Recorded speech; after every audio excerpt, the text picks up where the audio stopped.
Shalom Bapak Ibu Saudara-saudara yang diberkati oleh Tuhan.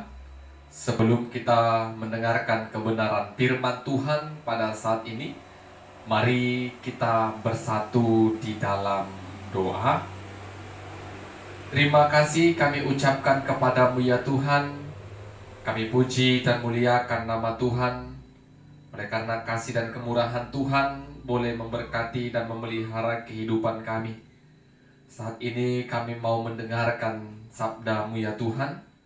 Berkati hati dan pikiran kami, sehingga kebenaran firman Tuhan boleh kami mengerti, bahkan kami imani dan kami lakukan dalam kehidupan kami.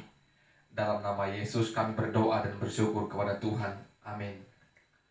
Bapak Ibu Saudara-saudara yang diberkati oleh Tuhan, firman Tuhan yang boleh menyapa kita pada saat ini dari Lukas pasalnya yang ke-17, ayat pertama sampai ayat yang ke-19.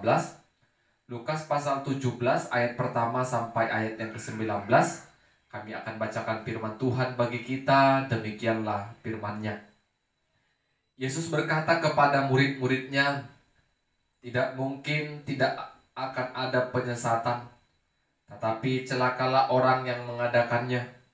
Adalah lebih baik baginya jika sebuah batu kilangan diikatkan pada lehernya, lalu ia dilemparkan ke dalam laut, daripada menyesatkan salah satu dari orang-orang yang lemah ini.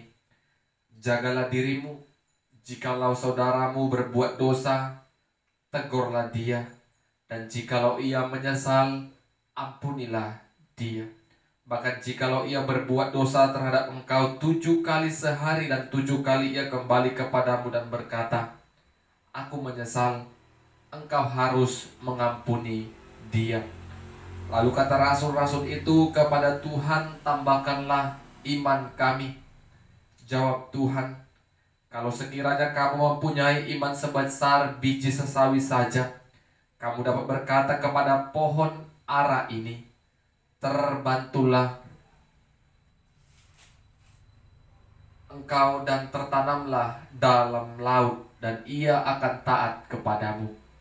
Siapa di antara kamu yang mempunyai seorang hamba yang membajak atau mengembalakan ternak baginya, akan berkata kepada hamba itu, setelah ia pulang dari ladang, mari segera makan?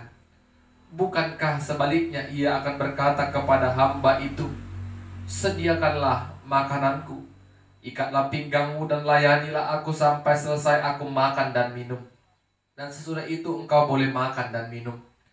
Adakah ia berterima kasih kepada hamba itu karena hamba itu telah melakukan apa yang ditugaskan kepadanya? Demikian jugalah kamu, apabila kamu telah melakukan segala sesuatu yang ditugaskan kepadamu, hendaklah kamu berkata, kami adalah hamba-hamba yang tidak berguna. Kami hanya melakukan apa yang kami harus lakukan. Dalam perjalanannya ke Yerusalem, Yesus menyusur perbatasan Samaria dan Galilea. Ketika ia memasuki suatu desa, datanglah 10 orang kusta menemui dia. Mereka tinggal berdiri agak jauh dan berteriak, Yesus, Guru, kasihanilah kami. Lalu ia memandang mereka dan berkata, pergilah, perlihatkanlah dirimu kepada imam-imam. Dan sementara mereka di tengah jalan, mereka menjadi tahir. Seorang dari mereka ketika melihat bahwa ia telah sembuh, kembali sambil memuliakan Allah dengan suara nyaring. Lalu tersungkur di depan kaki Yesus dan mengucap syukur kepadanya. Orang itu adalah orang Samaria. Lalu Yesus berkata, bukankah ke-10 orang tadi semuanya telah menjadi tahir? Di manakah yang 9 orang itu? Tidak adakah di antara mereka yang kembali untuk memuliakan Allah selain daripada orang asing ini? Lalu ia berkata kepada orang itu, berdirilah dan pergilah, imanmu telah menyelamatkan engkau. Amin. Saudara-saudara, Bapak Ibu yang diberkati Tuhan, tema firman Tuhan bagi kita pada saat ini, iman yang menyelamatkan. Iman yang menyelamatkan. Berbicara tentang iman, setiap orang pasti memiliki pengertian, pemahaman, bahkan pengalaman-pengalaman rohani yang berbeda tentang iman. Iman adalah keyakinan. Keyakinan ataupun kepercayaan.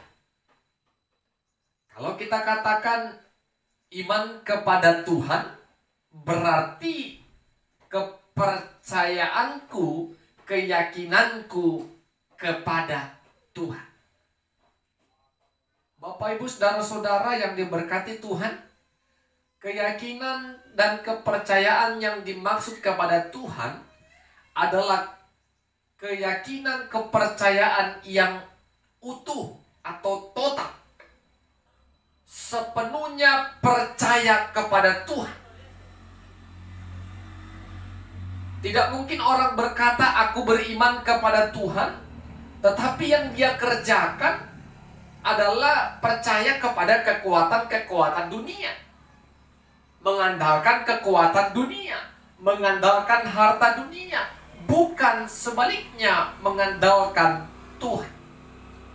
Tidak akan mungkin orang mengatakan aku beriman kepada Tuhan, tetapi selain dia memuliakan Tuhan, dia juga menyembah berhala. Itu belum beriman secara utuh. Bapak, Ibu, saudara-saudara yang diberkati Tuhan, tema firman Tuhan bagi kita, iman yang menyelamatkan. Tidak akan mungkin kita bisa memakai akal, logika maupun nalar kita. Bagaimana Yesus yang tidak kita kenal secara kasat mata dapat menyelamatkan dosa umat manusia. Tetapi karena iman yang ada dalam hati kita, yang dikaruniakan dan dianugerahkan Tuhan kepada kita, itulah yang membuat kita yakin Yesus yang lahir, mati di kayu salib dan bangkit itu telah menyelamatkan dan menebus dosa. Semua karena kasih Tuhan. Jadi Bapak, Ibu, saudara-saudara, kita tidak bisa mengutamakan logika, nalar kita untuk beriman kepada Tuhan. Kita harus percaya dan serahkan hati dan pikiran kita. Tuhanlah yang membuat kita mengerti akan keselamatan yang diberikan Tuhan kepada kita. Bapak, Ibu, saudara-saudara yang diberkati Tuhan, firman Tuhan bagi kita pada saat ini terbagi dalam 3 bagian. Yang pertama, Yesus menasihatkan murid-murid agar mereka mengampuni orang, mengampuni sesama ketika mereka melakukan kesalahan, dan orang yang melakukan kesalahan itu minta ampun, maka kita juga harus mengampuninya. Ketika ada penyesalan, kita harus mengampuninya. Sekalipun 7 kali dalam 1 hari dia melakukan kesalahan dan dia menyesal, kita harus mengampuninya. Murid-murid juga mengatakan pada bagian pertama ini, Tuhan tambahkanlah iman kepada kami. Benar, mengampuni orang itu butuh iman. Tetapi apa kata Yesus? Ketika imanmu sebesar sebiji sesawi saja, engkau akan dapat mengatakan kepada pohon ara ini, terbantulah dan tertanamlah di laut, maka dia akan taat kepadamu. Bapak, Ibu, saudara-saudara, berbicara tentang iman bukan persoalan besar, imanku besar. Iman itu tidak diukur dari ketika kita melakukan segala sesuatu yang mungkin menurut kita baik. Tetapi iman itu, ketika iman itu kecil, maka maknanya sangat luar biasa. Kecil dan berkualitas.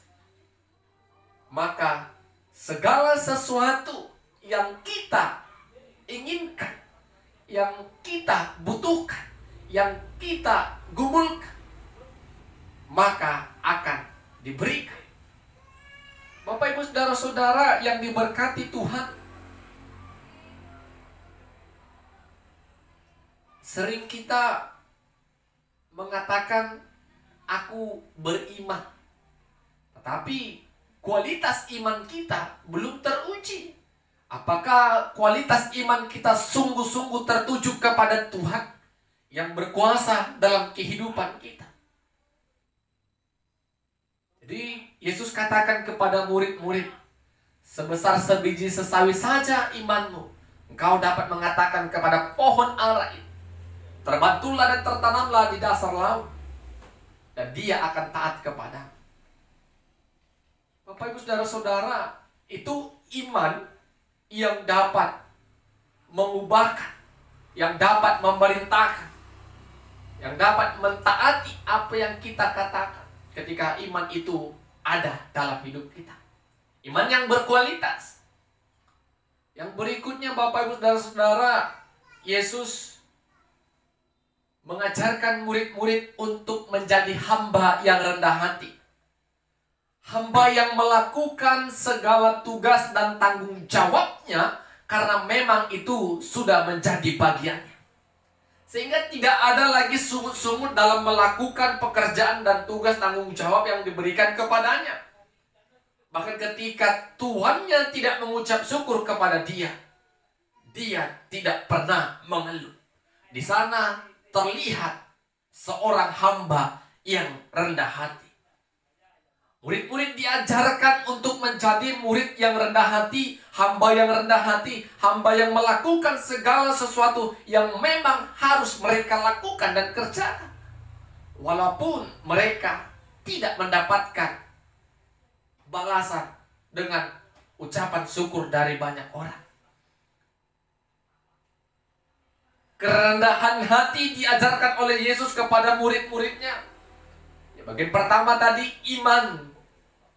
Yang kedua kerendahan hati. Dan bagian yang terakhir, ketika Yesus menyembuhkan 10 orang sakit kusta. 10 orang sakit kusta ini teriak kepada Yesus, Yesus Guru, sembuhkan kami, tahirkan kami. Pergilah, perlihatkanlah dirimu kepada iman. Di tengah jalan Bapak Ibu dan Saudara, ke-10 orang kusta tadi semua sembuh. Tetapi ketika mereka sembuh, hanya 1 orang yang datang kembali kepada Yesus untuk mengucap syukur. Tersyukur dan memuliakan Tuhan dengan suara yang keras. Dia bersyukur. 1 orang itu adalah orang Samaria. Bapak Ibu saudara-saudara yang diberkati Tuhan, apa kata Yesus? Bukankah semua yang ke-10 itu tahir? Mengapa hanya orang asing ini saja yang kembali kepadaku? Mana yang 9 lagi? Bapak Ibu saudara-saudara yang diberkati oleh Tuhan, Yesus memberikan apresiasi kepada orang Samaria itu. Pergilah, imanmu telah menyelamatkan. Orang Samaria tadi merasakan kesembuhan yang dia terima itu bukan karena kekuatannya, bukan karena kebetulan, tetapi ada kuasa Tuhan yang dia rasakan sehingga dia kembali kepada Yesus mengucap syukur. Di sana terlihat iman dari orang Samaria sehingga Yesus katakan, pergilah, imanmu telah menyelamatkanmu. Bapak Ibu saudara-saudara yang diberkati oleh Tuhan, apakah kita seperti orang Samaria yang seorang ini? Atau 9 orang Yahudi tadi merasakan anugerah Tuhan, lupa akan kebaikan Tuhan? Kita merasa menganggap itu semua karena kuat dan gagah kita. Kita harus bisa seperti orang Samaria tadi, Kesembuhan, mujizat, anugerah yang dia rasakan itu semua berasal daripada Tuhan. Sehingga dia datang bersyukur kepada Tuhan. Yesus katakan, pergilah, imanmu menyelamatkanmu. Bukan hanya kesembuhan yang didapatkannya, tetapi imannya juga yang menyelamatkan dia. Ini poin yang penting Bapak Ibu Saudara-saudara. Imannya kepada Tuhan, imannya kepada Yesus yang menyelamatkan dia. Dia bukan hanya tahir dari kustanya, tetapi memperoleh keselamatan yang daripada Tuhan. Bapak Ibu Saudara-saudara yang diberkati Tuhan, bagaimana dengan kehidupan kita? Apakah kita dapat mengampuni orang karena kita punya iman yang kecil? Kalau kita tidak dapat mengampuni orang, berarti iman itu belum ada dalam kehidupan kita. Yang berikutnya, kalau kita tidak hidup menjadi hamba yang rendah hati, maka sesungguhnya iman itu tidak ada. Seorang hamba memang melakukan apa yang harus dia lakukan tanpa ada paksa, tetapi keluar dari hatinya, mengerjakan semuanya dengan hati nuraninya.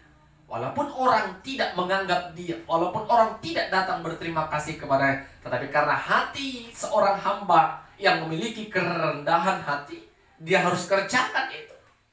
Dan yang ketiga, ketika iman kita ada, maka kita percaya kehidupan kita ini semua karena anugerah Tuhan. Sehingga tidak ada alasan bagi kita untuk tidak datang bersyukur kepadanya, memuliakan dia, dan menyembah Tuhan. Bapak Ibu Saudara-saudara, dengan demikian sempurnalah. Kita percaya Yesus yang mati di kayu salib itu menyelamatkan dosaku, menyelamatkan semua dosa umat manusia. Ketika kita percaya di dalam Yesus ada keselamatan, ketika kita percaya apa yang kita perbuat, apa yang kita lakukan, menolong sesama, melakukan kebaik, mengampuni sesama, itu semua terlebih karena Tuhan menyelamatkan kita. Jadi Bapak Ibu Saudara-saudara, mari biarlah Tuhan yang memberkati hidup kita, bahkan tetap memelihara iman percaya kita. Mari, agar iman kita tetap di dalam Tuhan, tetaplah bergumul dalam persekutuan, dalam doa dan renungan firman Tuhan, dalam persekutuan dan puji-pujian, sehingga iman kita tetap bertahan.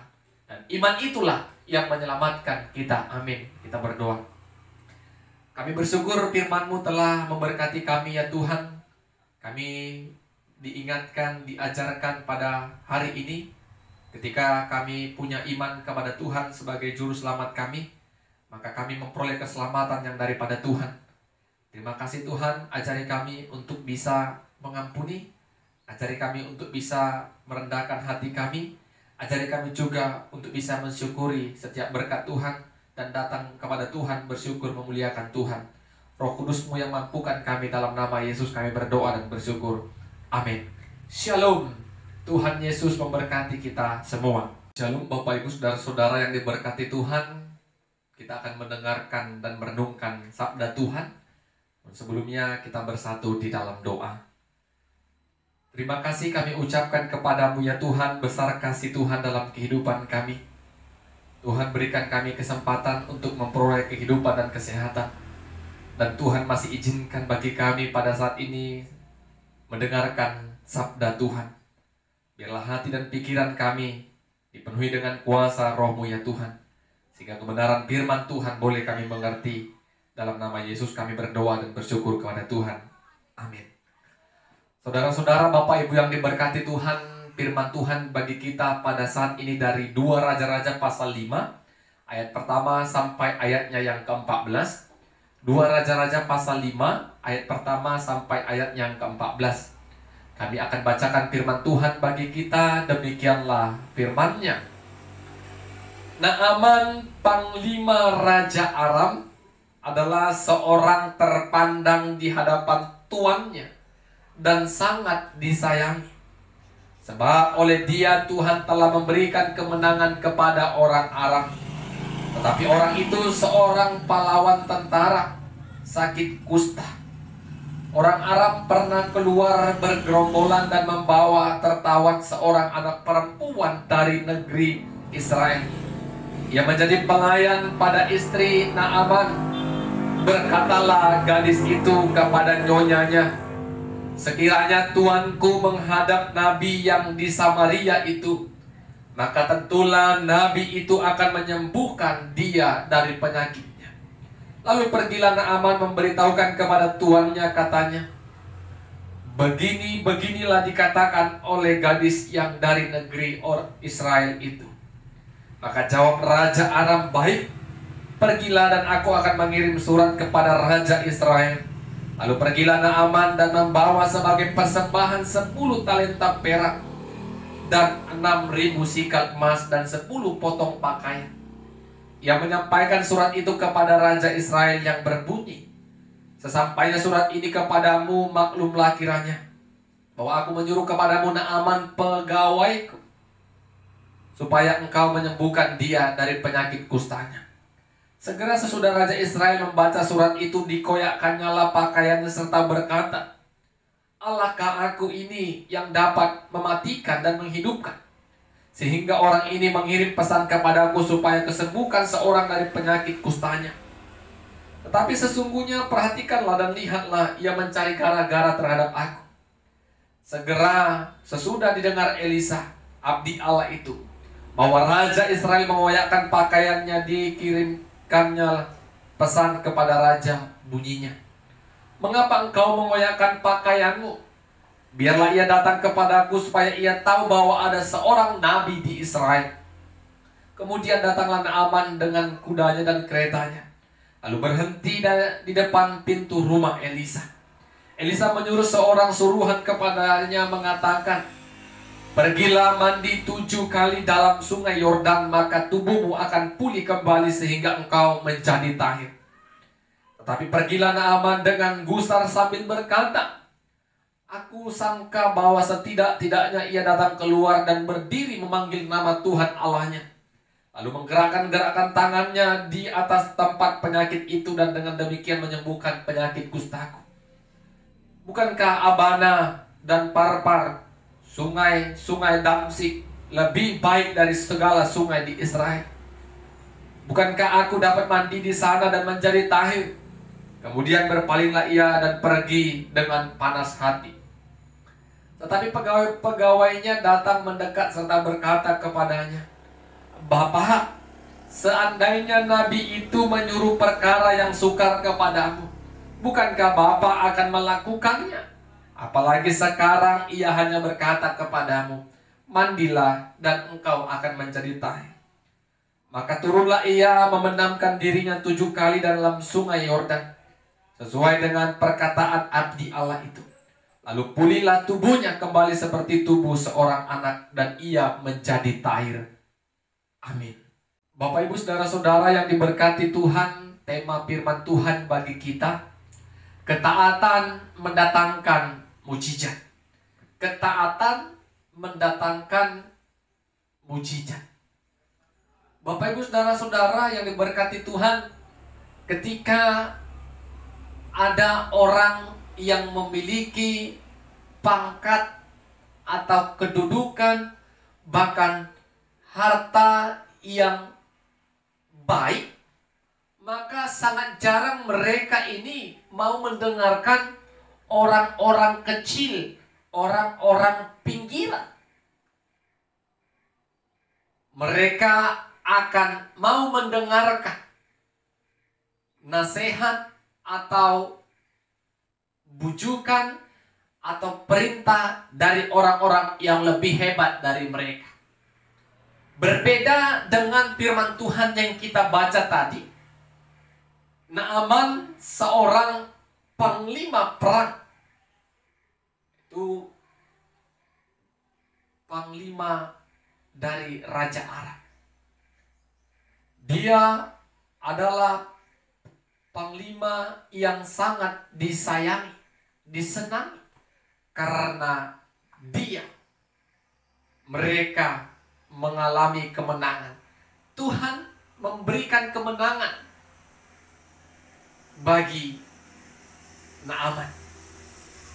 Bapak Ibu saudara-saudara yang diberkati Tuhan, tetapi Raja Naaman ini punya penyakit, yaitu penyakit kusta. Tentu ketika dia mengidap sakit kusta, dia tidak lagi bisa bekerja dan berperang. Karena penyakit kusta adalah penyakit yang sangat berbahaya. Penyakit yang sangat-sangat sulit sembuh, yang bisa disembuhkan oleh karena mujizat semata. Bapak Ibu saudara-saudara, ketika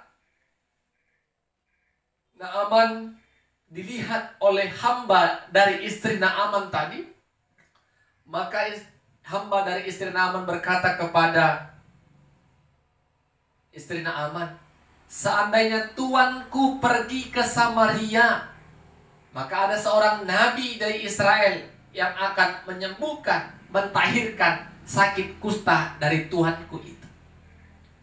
Bapak Ibu saudara-saudara, Naaman tidak memandang siapa yang memerintah itu.